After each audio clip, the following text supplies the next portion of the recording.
ফুটপাত না থাকলে সাদাবাজি কমবো। আগের থেকে এখন মোটামুটি ভালো, হাঁটতে অনেক সুবিধা হচ্ছে। ফুটপাত এখন উঠে দিছে, এখন তো চলতে ফিরতে ভালোই লাগতেছে।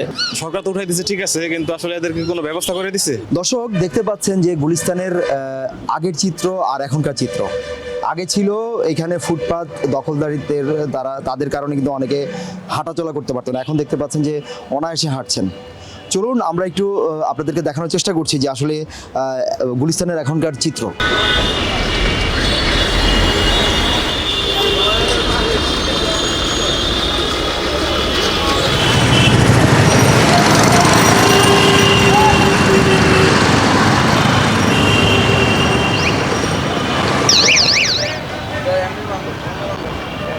আগে তো মানুষের লাগে ঠেলা ঠেলি হাঁটা অনেক প্রচুর কষ্ট ভোগান্তি হইতো। আগের থেকে এখন মোটামুটি ভালো, হাঁটতে অনেক সুবিধা হচ্ছে। আগে যেমন একজনের সাথে একজন বেজে যেত, এখন এটা হচ্ছে না। হ্যাঁ, ফুটপাতটা উঠিয়ে দেওয়াতে আমাদের অনেক সুবিধা হয়েছে।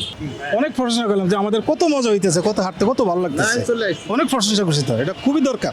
এখন যে পরিস্থিতি আছে, দেখা যাচ্ছে যে রাস্তাঘাটে চলাফেরা খুবই কমফোর্টেবল, মানে খুবই আরামদায়ক মনে হচ্ছে। খুবই ফুটপাত না থাকলে সাদাবাজি কমবো।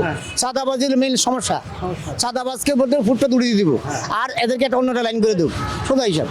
কারণ চাঁদাবাজের ফুটপাত তো নয়, আগে ছিল 50 টাকা, 100 চাঁদা। ফুটপাত এখন উঠে দিছে, এখন তো চলতে ফিরতে ভালোই লাগতেছে। জ্যামজট একটু কম লাগতেছে, মানুষ চলে ফিরে শান্তি পাচ্ছে। সরকারি যে উদ্যোগ আমি স্বাগত জানাই। শুধু গুলিস্তান না, সারা বাংলাদেশে ফার্ম গেট থেকে শুরু করে মতিঝিল সব জায়গায়। আমার কাছে তো এখন মনে হয় কি যে হাঁটতে এত স্বাচ্ছন্দ্য বোধ করি যা আপনাকে বলে বুঝতে পারবো না। আগে তো হাঁটলে দেখা গেলো কি যে মানে ধাক্কা ধুক্কি করতে করতে মনে হচ্ছে একটা মনে হচ্ছে কি যে মানে করতেছি নিজেই বুঝে উঠতে পারতাম না। তো এখন এই দিক থেকে খুব স্বাচ্ছন্দ্য বোধ করতেছি নিজেকে। অনেক পথচারীরা বলছে যে তাদের জন্য অনেক সুবিধা হয়েছে, কিন্তু যারা হচ্ছে হকাররা, যারা ফুটপাতে বসেছিলেন, আসলে তাদের একটু কথা জানি। আসলে আপনারা আসলে কি, আপনাদের মতামতটা কি? আসলে আমরা চাই আমাদেরকে সরকার এখন আপাতত বসতে দেখ, সরকার পরবর্তী ব্যবস্থা কইরা এরপর আমাদেরকে সরাইয়া দিক, ঠিক আছে? কিন্তু এই লোকগুলোর একটা ব্যবস্থা তো করতে হবে, এই লোকগুলো নাহলে চলবে কিভাবে? ভাই সবই ভালো লাগতেছে, ঠিক আছে। আমরাও চাই দেশ সিঙ্গাপুরের মতোই হোক, এই ফুটপাত উঠায় দেওয়াটা কোনো যৌক্তিক না। এখন আমার কথা হচ্ছে কি, আপনি বিকল্প কোনো ব্যবস্থা রাখছেন আমাদের জন্য? আমরা বলতেছি, মনের দুঃখের কথা বলতেছি, কিন্তু এই চোখের পানি সরকার দেখবে না, কারণ সরকারের দেখার দৃষ্টি হচ্ছে অনেক উপরের দিকে, আমাদের দিকে দেখার দৃষ্টি নাই তাদের, ঠিক আছে। আমরা চাই আমাদের বিকল্প একটা ব্যবস্থা করেন, আর না হলে আমরা কি করব? আমরা কোথায় যাব?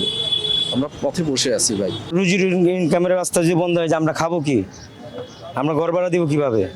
আমাদের মানুষের ঋণ শোধ করবো কিভাবে? চুরি ডাকাতি সব অটোমেটিক সব বেড়ে যাবে। আমরা দোকানপাট লাগানো অবস্থা দেখা গেছে, এটা কিছু হলে আমরা তখন যে উপস্থিত থাকি, ডরে ভয়ে কেউ কিছু করতে পারে না। হ্যাঁ, ভালো লাগতেছে, কিন্তু ভাবতাছি যে আসলে এই মানুষগুলো আসলে কই যে গেছে ভাই, বা এদের কি করতেছে এটা ভাবতাছি মনে মনে। সরকার তো উঠাই দিচ্ছে ঠিক আছে, কিন্তু আসলে এদেরকে কোনো ব্যবস্থা করে দিছে?